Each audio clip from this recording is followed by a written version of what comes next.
Sukob koji je potresao domaću estradu. Aca Lukas i Ivana Selakov raskinuli su saradnju zauvek. Nekada nerazdvojni duet partneri danas ne razgovaraju. Njihova priča počela je kao muzička bajka, a završila kao javni rat pun optužbi, uvreda i razočaranja. Sve je počelo krajem avgusta 2021. godine, kada su objavili svoj četvrti zajednički duet, pesmu Saču svatovi, obradu Lukasove starije numere iz 90-ih. Publika je očekivala još jedan hit, ali umjesto toga usledila je drama. Samo 24 sata nakon objavljivanja spota, Ivana Selakov se oglasila na Instagramu. Objavila je da je video uklonjen sa njenog kanala i izjavila da je prevarena moralno i materijalno od strane duet saradnika. Javnost je bila šokirana. Niko nije očekivao da će se saradnja rastati tako brzo i tako javno. Ubrzo su počele da se pojavljuju optužbe s obe strane.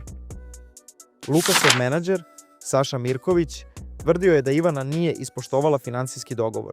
Navodno je dugovala 21.000 evra za produkciju pesme.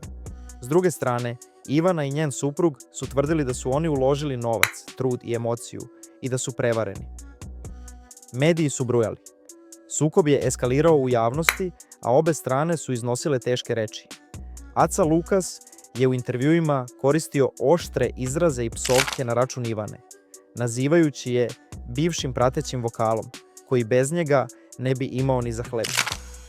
Ivana je odgovorila dostojanstveno, rekavši da ne želi da bude deo estradnog mulja i skandala i da je ponosna na karijeru koju je gradila pošteno. Ovo nije bio samo kraj jedne saradnje. Bio je to kraj prijateljstva koje je trajalo godinama. Njihovi prethodni dueti, Daleko si, Omaklo mi se i Ljubav u doba kokaina bili su među najpopularnijim pesmama tog perioda. Publika ih je doživljavala kao savršen tandem, glasovno, emotivno i scenski. Ali iza kulisa stvari su bile drugačije.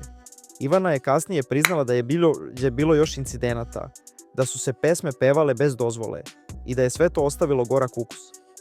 Lukas je nastavio da proziva bivše saradnike, a fanovi su ostali podeljeni.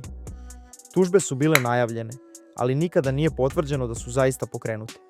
Ivana je samo rekla da joj je žao što je došlo do prekida prijateljstva, dok Lukas nije pokazivao znakove pomirenja. Od tog trenutka Aca Lukas i Ivana Selakov nisu u kontaktu. Ne sarađuju, ne komuniciraju, ne komentarišu jedno drugo.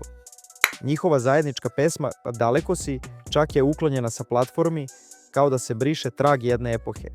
Danas Ivana gradi svoju solo karijeru, nastupa širom regiona i objavljuje nove pesme.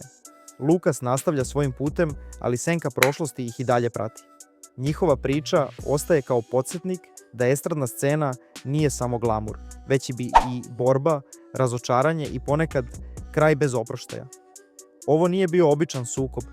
Bio je to lom jedne veze, jedne saradnje i jedne emocije koju su delili sa publikom. I možda je baš zato ova priča i dalje izaziva pažnju, jer pokazuje koliko tanki mogu biti zidovi između uspeha i raspada. Ako vas je iznenadila ova priča, ostavite like, kliknite na subscribe i uključite zvonce da ne propustite sledeće šokantne ispovesti sa domaće scene. Pišite u komentarima koga želite da obradimo sledeće.